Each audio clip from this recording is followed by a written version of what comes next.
Hola. Para entender a los tanques que lucharon en la guerra de Yom Kippur de 1973, considero relevante explorar la evolución del tanque. Y el punto de partida tiene que ser la Primera Guerra Mundial.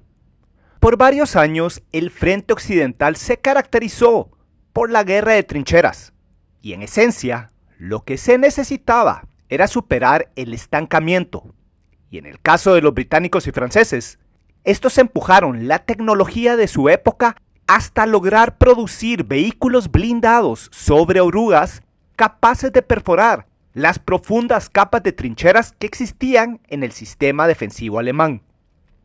Para 1918, los aliados occidentales ya tenían a dos categorías de tanques. Una de estas categorías era la del tanque pesado, para crear una brecha en las líneas alemanas. Y como ejemplo, tenemos al Mark IV británico, que entró en servicio en mayo de 1917. Este tenía una protección mejorada contra las balas perforantes disparadas por rifles y ametralladoras alemanas. Ese vehículo blindado pesaba unas 29 toneladas y sus motores de 150 caballos tenían una enorme dificultad para impulsarlos, por lo que solo viajaba a 8 km por hora. Y su alcance era muy limitado. Por lo tanto, si podía cruzar el profundo sistema de trincheras alemán, no podía ir más allá de ellas. Entonces, la otra categoría de tanques fue creada para explotar la brecha, y los británicos crearon al tanque ligero Whippet. Su peso era de 14 toneladas. Y sus dos motores generaban 90 caballos de fuerza que le impulsaban a una velocidad de 14 kilómetros. Y lo más importante es que tenía un gran alcance.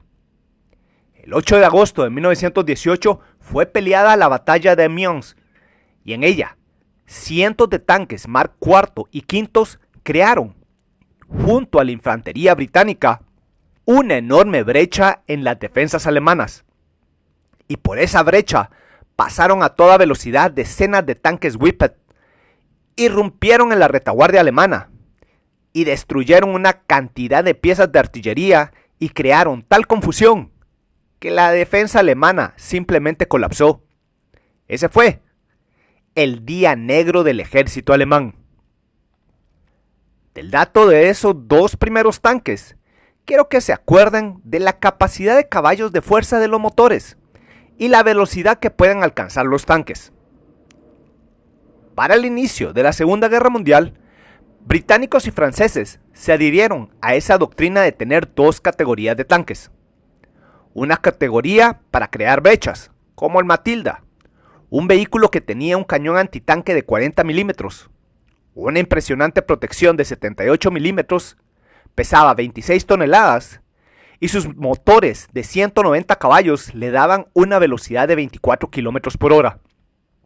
Y por otro lado, tenían a los tanques ligeros de explotación, como el A9, un vehículo con un buen cañón antitanque de 40 milímetros. A su vez, tenían un escaso blindaje de solo 14 milímetros. Y por ello, tenían un peso muy ligero, de solo 12 toneladas. Y su motor de 150 caballos le daban una velocidad máxima de 40 km por hora.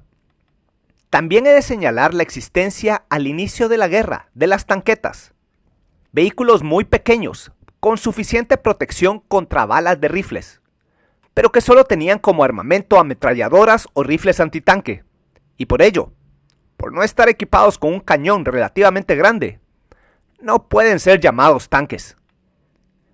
Más allá de la doctrina británica y francesa, al inicio de la guerra, tenemos a los alemanes, quienes, gracias a los avances tecnológicos que ya habían alcanzado, produjeron los primeros tanques medianos de la historia.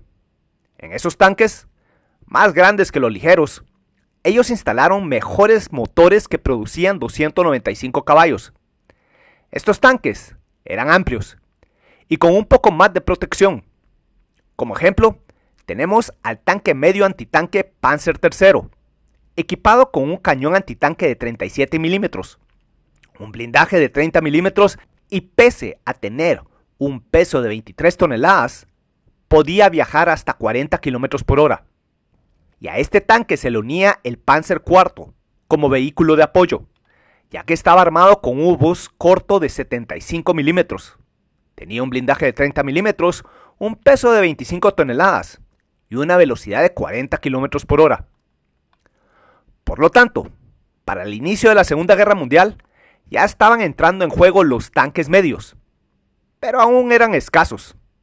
Sin embargo, ya para la segunda mitad de esa guerra, desde 1942 a 1945, los tanques medianos pasaron a ser el grueso de las fuerzas acorazadas en Europa. En promedio, los tanques medios pesaban entre 25 a 30 toneladas. Estaban armados con cañones de 75 milímetros e impulsados por motores de 300 a 500 caballos, que les daban una velocidad entre 30 a 40 kilómetros por hora. Y los dos grandes exponentes de los tanques medios son el T-34 soviético y el M4 Sherman estadounidense. Pero también desde 1943 el proceso evolutivo continuó. Y desde ese momento hasta el final de la guerra comenzaron a aparecer los tanques medianos pesados, los cuales tenían más protección, una mejor arma antitanque y una buena velocidad. Pero definitivamente, los siguientes modelos que hablaré no eran tanques pesados.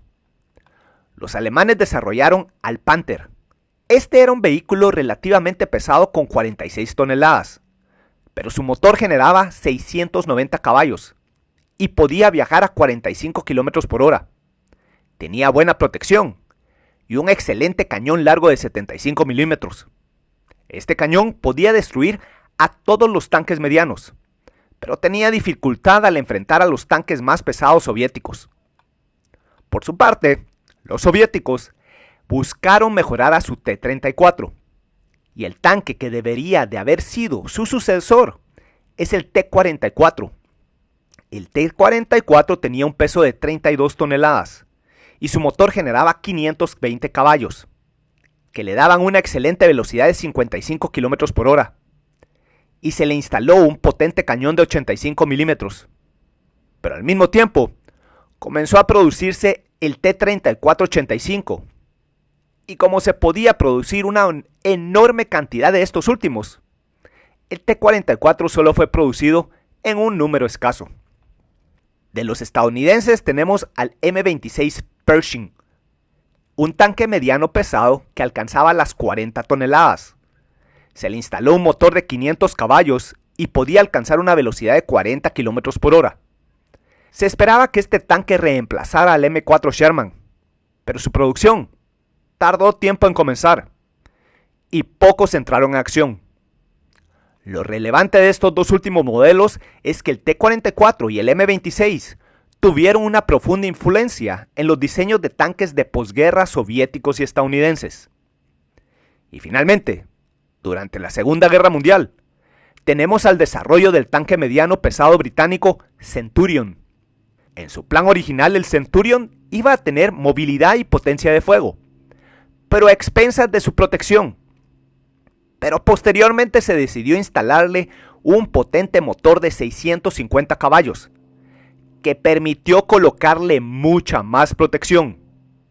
Llegó a tener un peso de 46 toneladas, pero tenía una excelente velocidad de 43 kilómetros por hora y un excelente cañón de 84 milímetros. Y pese a que el tanque no peleó en la guerra, su diseño era excelente. Al mismo tiempo que existían todos estos tipos de tanques medianos, se continuó con la producción de tanques pesados. Y por su importancia en nuestra historia, hablaré un poco sobre los tanques pesados soviéticos. Desde el inicio de la guerra, los soviéticos produjeron a la serie de tanques pesados KV, y por un tiempo fueron útiles para la creación de brechas. Pero ya para 1943 no podían ser mejorados. Y claro, los soviéticos se lanzaron a tener un mejor tanque pesado, y pronto tuvieron a los tanques de la serie IS.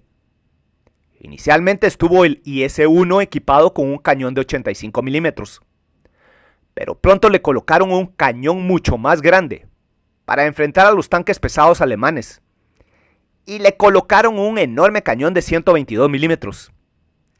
Este tanque tenía una enorme cantidad de protección, Su peso era de 46 toneladas, pero su motor de 600 caballos le daba una velocidad de 37 kilómetros por hora. Por lo tanto, para el final de la Segunda Guerra Mundial ya tenemos la siguiente tendencia en la producción de tanques: modelos de tanques medios pesados y modelos de tanques pesados. Pero la tecnología siempre sigue avanzando, y para el inicio de la Guerra Fría fueron desarrollados motores más potentes, mejores sistemas de suspensión y un blindaje compuesto más ligero, que permitió el diseño de un tanque medio que tenía la potencia de fuego de un tanque pesado, la protección de un tanque pesado, la velocidad de un tanque ligero, y todo dentro del peso de un tanque mediano pesado. Y este concepto evolucionó durante la década de 1960 para alcanzar al tanque de batalla principal, la evolución de un tanque mediano que superó a los tanques pesados. Y esto se logró cuando los tanques medianos pesados fueron equipados con cañones que podían penetrar a larga distancia la protección de los tanques pesados. Por lo tanto, para 1960, el lento tanque pesado equipado con una gran pieza de artillería y gruesas capas de acero ya no era una opción viable.